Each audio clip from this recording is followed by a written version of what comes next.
elle en parle avec fierté.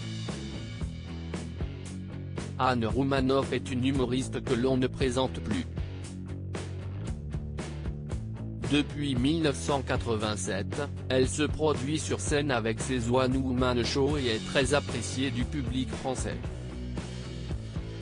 Elle est d'origine russe et juive et elle est née de 4 enfants. Invitée sur le plateau de Passage des Arts ce mardi 23 mars, la comédienne a profité de son passage pour évoquer très fièrement ses origines.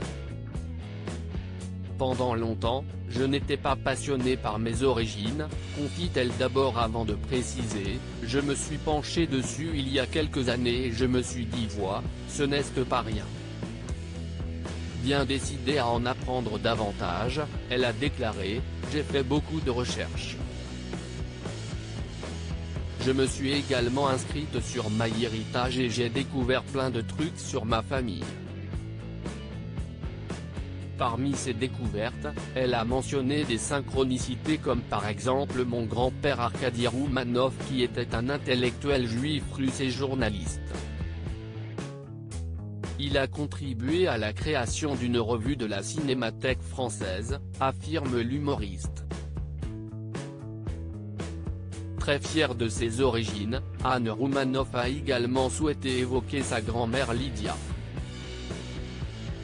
Elle était une femme très forte, précise-t-elle d'abord avant de raconter, elle est née à Fès en 1915 à l'époque où on disait si est rien, si est une fille.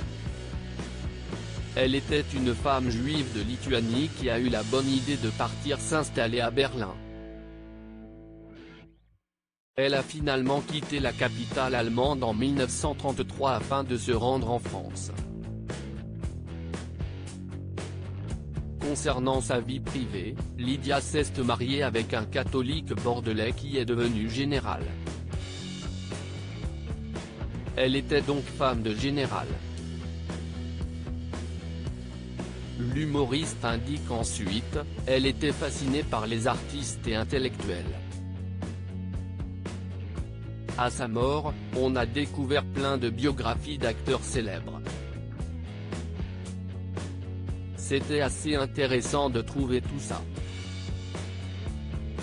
Une passion qui avait ainsi permis à Lydia de devenir la première écrivaine juive francophone du Maroc.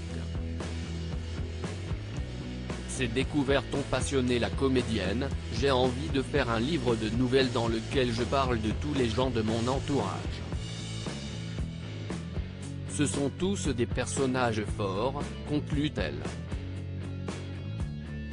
J'ai beaucoup souffert si Anne Roumanoff rencontre aujourd'hui un énorme succès auprès du public français, cela n'a pas toujours été facile. Sur le plateau de Claire Chazal, elle s'est confiée sur une période durant laquelle elle a pensé qu'elle ne pourrait pas réaliser ses rêves. Entre 12 et 22 ans, j'ai beaucoup souffert. Je voulais tellement, intensément être comédienne et j'ai eu tellement d'échecs, de castings où on m'a dit non. On m'a refusé au conservatoire. Tout s'effondrait pour moi. J'étais très passionnée, dit-elle d'abord avant de poursuivre, pour moi c'était une nécessité absolue d'aller sur scène, c'était vital. Tout s'est ouvert quand j'ai commencé les sketchs. J'ai eu des difficultés comme tout le monde mais j'avais trouvé ma place, conclut-elle.